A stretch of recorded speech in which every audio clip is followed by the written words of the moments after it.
Okay, in this clip, we are going to see how to enter an invoice manually. There are a couple ways to enter an invoice. First, you'll need to go to the home page, and the invoice that I have in my hand is for Swisher International. Um, this is not a regular vendor, so we don't enter this invoice that much. But you can enter the invoice by going to the particular store, or you can go to pending invoices page and enter an invoice from here. But for you to be able to enter invoice from here, there needs to be a paid out made in a shift report. So this is for yesterday's day report, and the day report has not been entered yet, so it would not be here. If it was here, then it would show a pending invoice over here, and you could just click on create invoice where it's saying invoice pending. There would be a green create invoice link over here. You just click on it, and then it would open up another window, which window would be same as the one where we are going to right now, and you could enter the invoice there.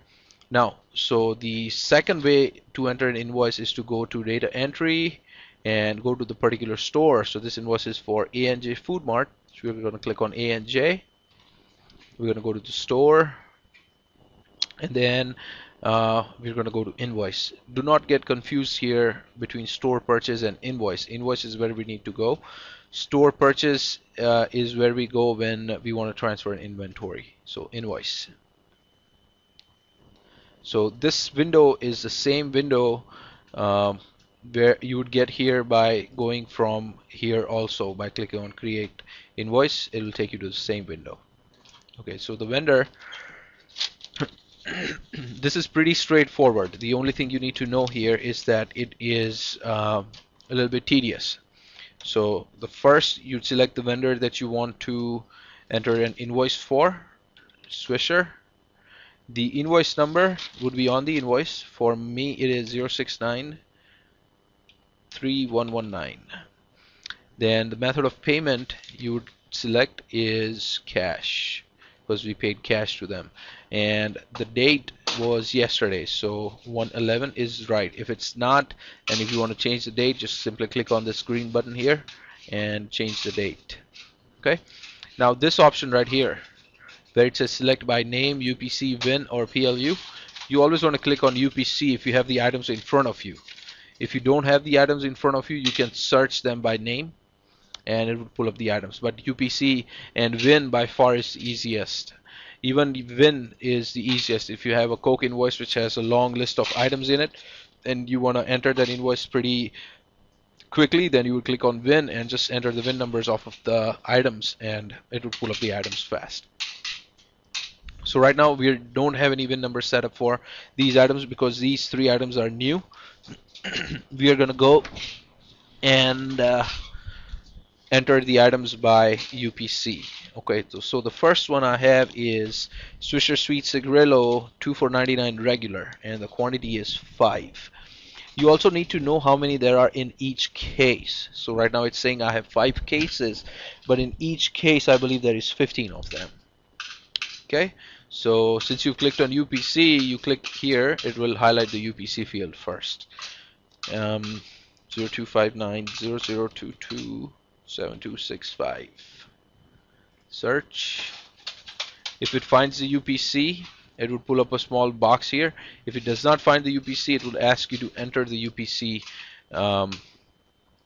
It would ask you to enter that item. So since maybe it's a new item, it's asking us to enter the item in here. But I believe once we enter the UPC here, it would pull up the item on its own. So we just have to enter the UPC again here. 227265. There you go, it's already exists. So we'll click OK, and we don't have to make any changes to this. You see this place right here. I had told you that once you enter the invoice, this information will automatically get filled in. So you don't have to make any changes, just click on save. And if you've added a new item, you should press yes button to reload vendor's price book. You need to do yes.